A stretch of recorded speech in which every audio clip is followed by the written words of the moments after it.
Hello, everybody, and welcome into the Take the North podcast, which is originating from Halas Hall, along with Dan Wiederer of the Chicago Tribune, who is in the atrium right now. You can see the fun Bears stuff behind him, and me, Mark Grote of the Score. There is so much going on out here today with the hiring of Ben Johnson that I am in a special occasions closet here at Halas Hall right now. That's just the way it works on these big days, Dan.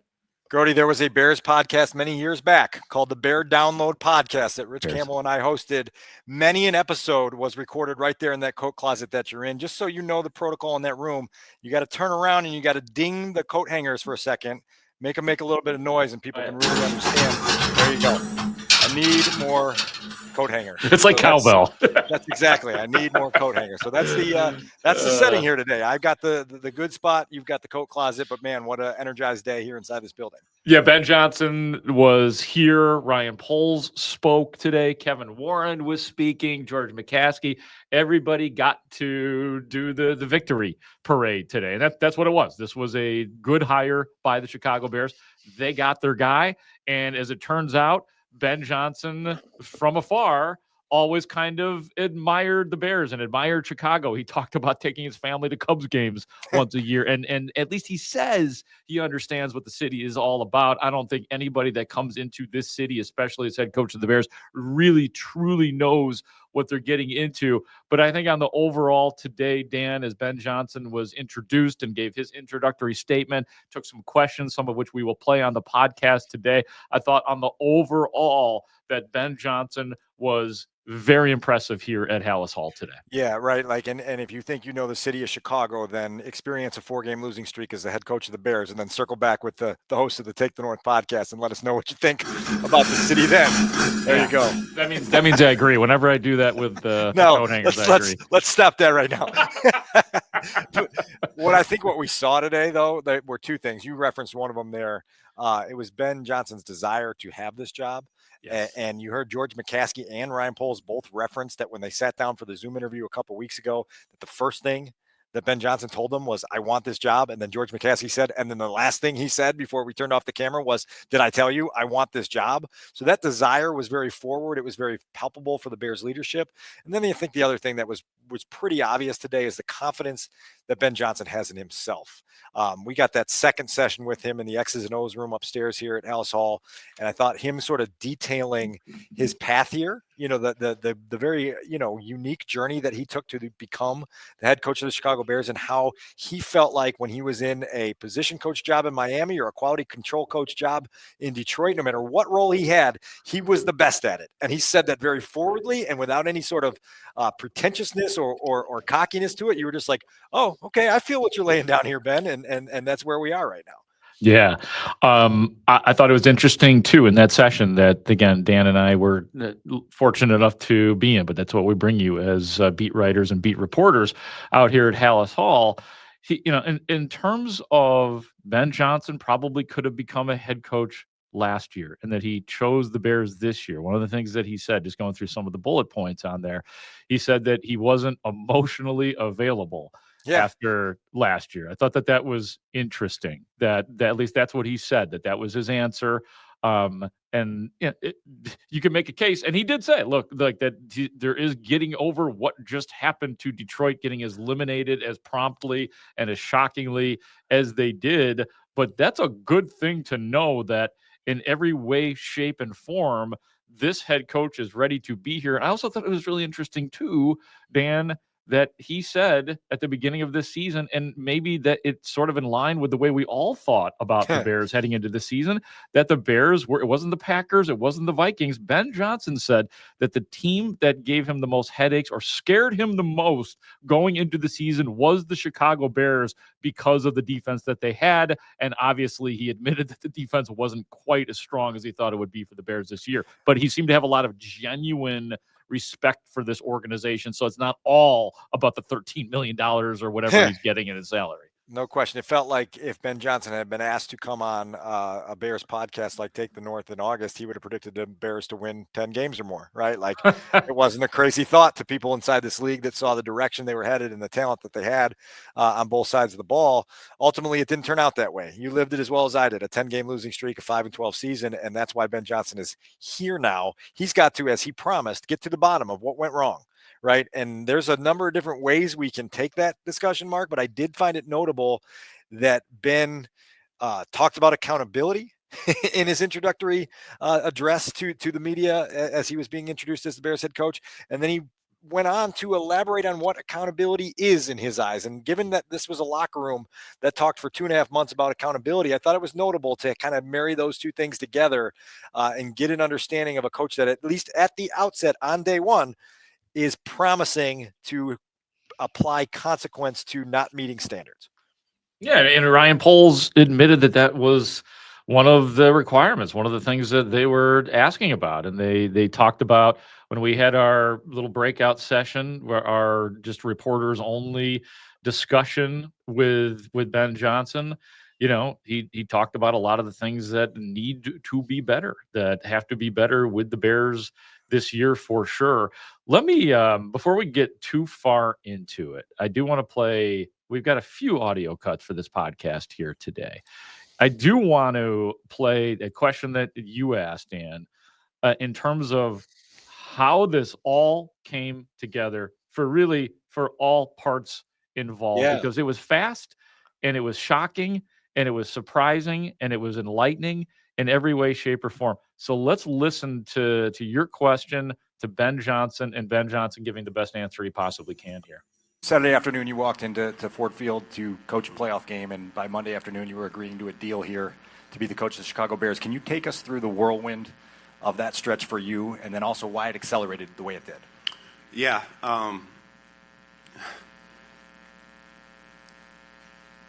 A tremendous wave of emotions follows up when your season gets ended like it did for us. I'm still reeling through some of those feelings myself right now. It's a hard thing to do when you're around a group of guys as committed as we were to not only winning a division title, but getting the number one seed in the playoffs, but following through by winning a Super Bowl and coming up short the way that we did.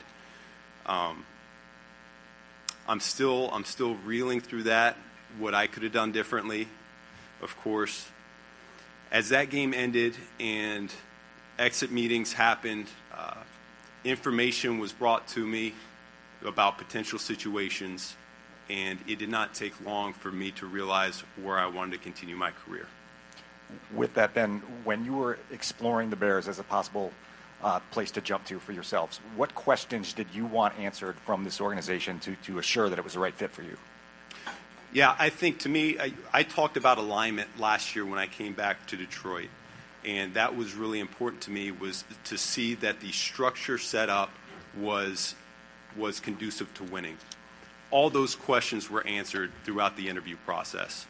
The guys in front of me right here, George, Kevin, Ryan, I believe in them, and I really believe that we will be able to turn this place around.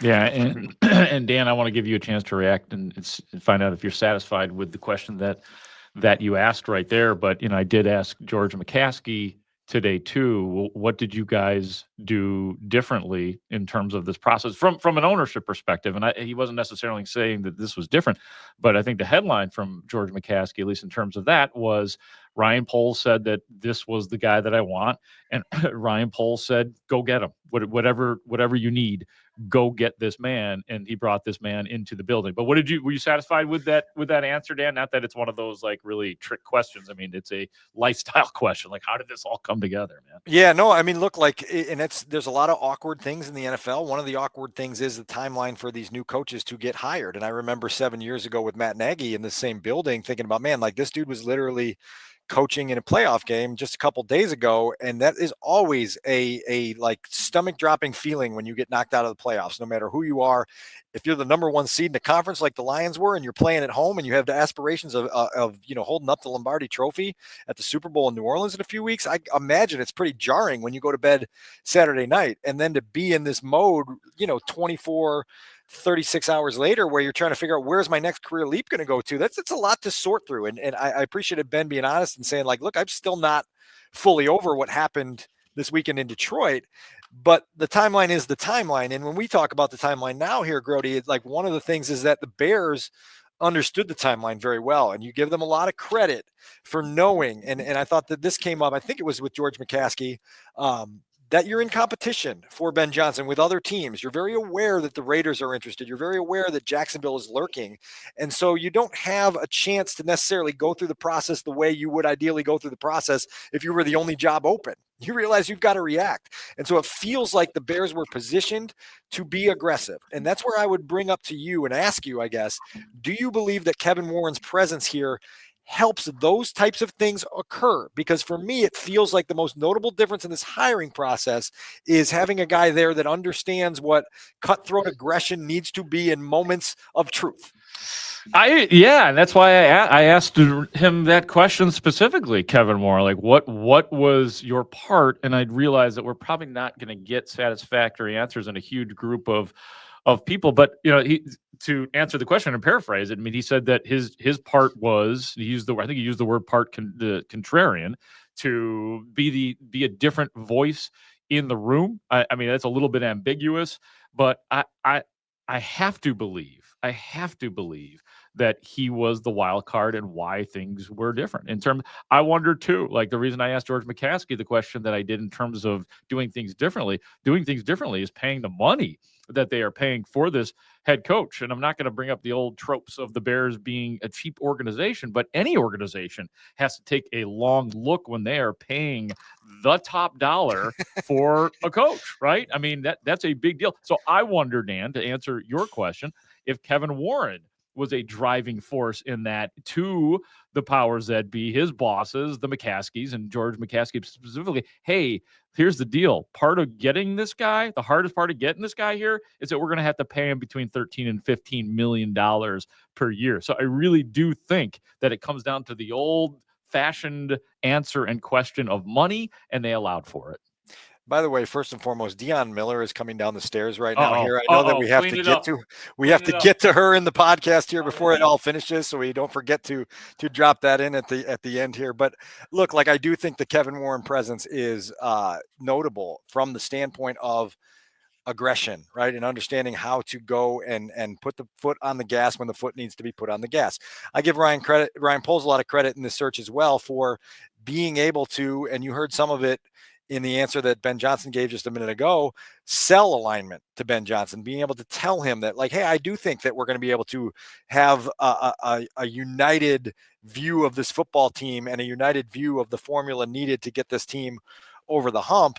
And so the credit goes to those guys for all kind of collaborating together. But I do think that Kevin's presence brings a level of authority and aggression that hasn't previously existed here in coaching searches. And even in the session that we had with Kevin Warren off to the side of the press conference, you just hear him speaking about the NFL and football and the Chicago Bears with a layer of understanding and sophistication that didn't exist with his predecessor, Ted Phillips. And so, like, to me, it's refreshing to hear those things. Now, look, like, you have things here that we knew going into this process were going to be selling points. Caleb Williams is one of those things.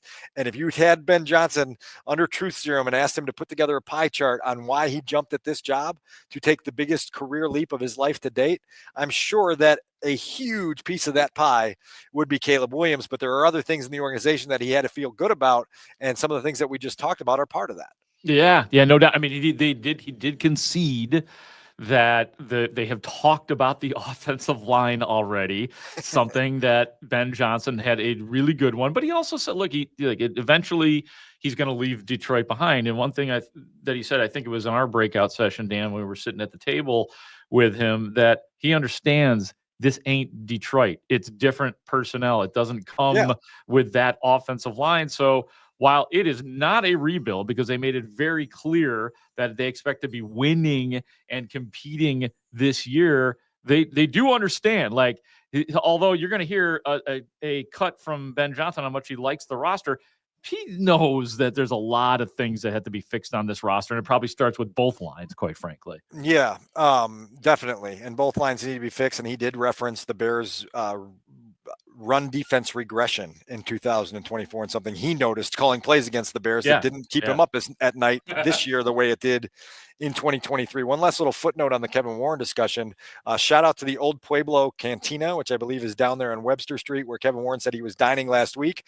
And a patron there sent over a shot of tequila with a note that said, "Hire Ben Johnson." And so I would love to be able to find that particular patron of the Old Pueblo Cantina and try to get a sense of what his perspective is on this entire hiring, because the message was received, and that wasn't the only guy in Chicago that had those feelings.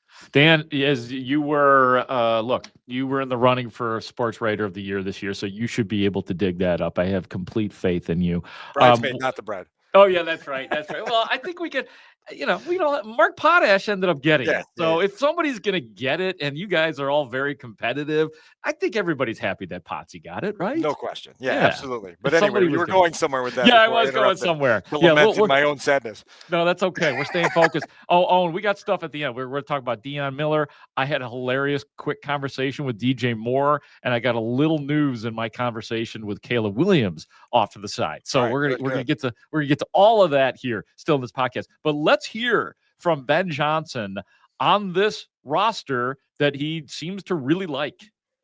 You mentioned that this roster is loaded with talent. So then when you look back at the Bears season, enduring a 10-game losing streak, does that surprise you that a team with this type of talent endured that? And how close do they not need to make that many changes going into this year? Yeah, listen, we'll evaluate the whole roster. I have not watched all the tape, but I have a good feel from game planning against this defense and certainly seeing the crossover tape with the offense that I feel really confident about the current talent level already in the building. Going into this season, I felt like this place was a sleeping giant. To be honest with you, I personally was more concerned about the Chicago Bears than I was anybody else in this division. Now, there's a number of reasons why that did not unfold, all right, which that's why I'm here. I'll get to the bottom of that, and we'll see if we can't get that corrected and cleaned up. But I was very encouraged with what was already on the roster right here, and like I said before, this division, as hard as it is, really excited about competing here. Was it just the changes that they made going into the offseason that scared you the most about the Bears? Was it Caleb Williams? Like, what was it about the Bears that they were the... Well, personally, we struggled with that defense here for both games that we played them in 2023. Okay, so that was a huge deal, was knowing that as much as I struggled staying up at night trying to attack this defense, I knew what that was capable of, and then seeing all the weapons that they have on offense here was really, really encouraging. Dan, what do you think about that? Do you think that that's a little bit of bluster in terms of talking about how good the roster is, or does he see it the way a lot of us saw at the end of the offseason this year, that this is a pretty damn good roster, actually? Because I'm somewhere in the middle right now in terms I'm of in this the middle group. with you as well, because obviously we have the benefit of firsthand perspective of what happened this season and how many things went wrong. And you say, well, wait, the roster can't be that great if you lost 10 games in a row. It's really difficult in the NFL to lose 10 games in a row. I do think there's a core nucleus here that can get you results quickly. And I think Ben sees that as well. And so he's going to have to come in and put his fingerprints all over both sides of the ball. And, we did in that side session also have a chance to talk to him about defensive philosophy, because, oh, by the way, he's now overseeing the Chicago Bears defense as well. He's going to make a hire there, obviously, at the coordinator position to be the chief overseer. But there's a lot in this for Ben to figure out what buttons to push and what areas need to be upgraded and how everything needs to come together for this team to actually be a playoff team.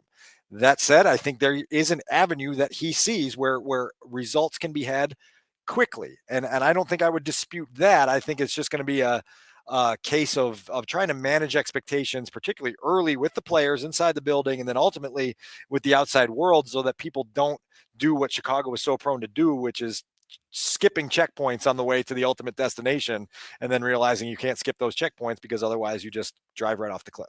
Yeah, one of the things that is pointed out all day, and one of the themes of the Ben Johnson offense, one of the things that makes him different than, say, when Matt Nagy came in here, is that he clearly, obviously, fully, wholly believes in the running game. Now, some of that has to do with the fact that his GM in Detroit gave him Jahmyr Gibbs and David Montgomery and that entire offensive line. So I guess my question to you, Dan, is we can kick this around. Like you said, I mean, we've got so much stuff that we're going to be talking about from this press conference and putting this team together in future episodes.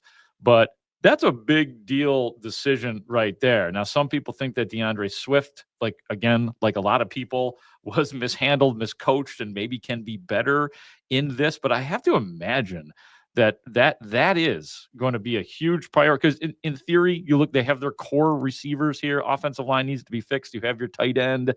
The running back room to me is going to be interesting this year, unlike in past years where it just feels like they were filling a position the way a lot of NFL teams do with running backs these days. But by the way, I'm going to make an executive decision right here, right now in this moment and tell our audience that we're going to have a listen to this before the end of the week because I think there's so much to unpack from all that we heard today that it's going to be really easy for you and I to handpick, 4 or 5 clips from today and really dive deeper into what some of them mean to the future of the Bears and what they mean to the start of the Ben Johnson era. As it relates to the running game, you have a coach who understands what it means to run the ball effectively. You have a coach that understands that the Lions, by the way, with all of the fireworks that they put up, were 3rd in the NFL in rushing attempts this season and 6th in rushing yardage. And so that marriage to the running game takes pressure off a young quarterback when you're able to do it effectively.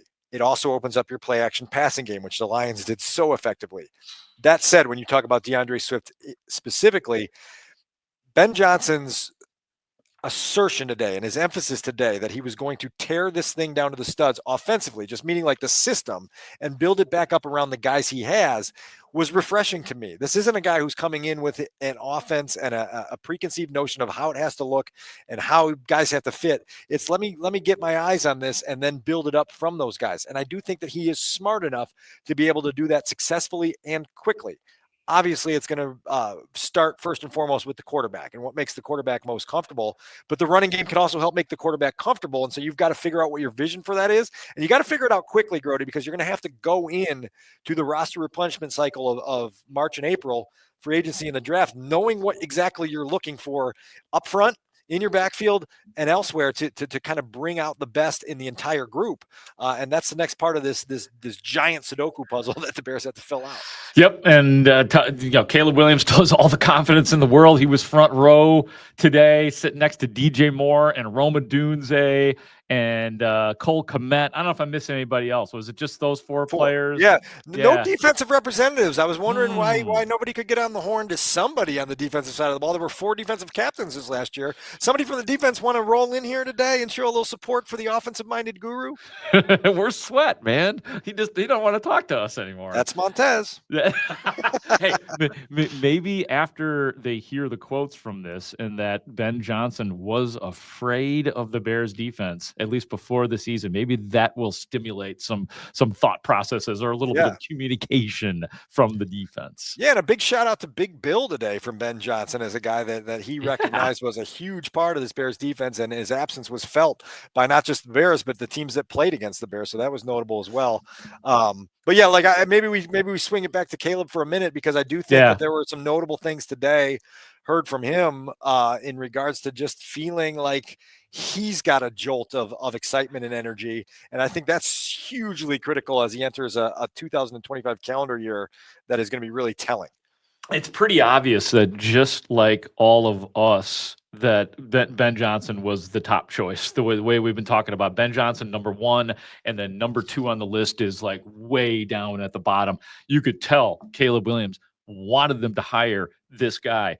And to hear the way he was talking about his conversations already with Ben Johnson, and then specifically Caleb Williams talking about an offense, I think they used the word calibrated, an offense calibrated around Caleb Williams. And here was Caleb Williams on what that could look like or what that would provide or what it will be.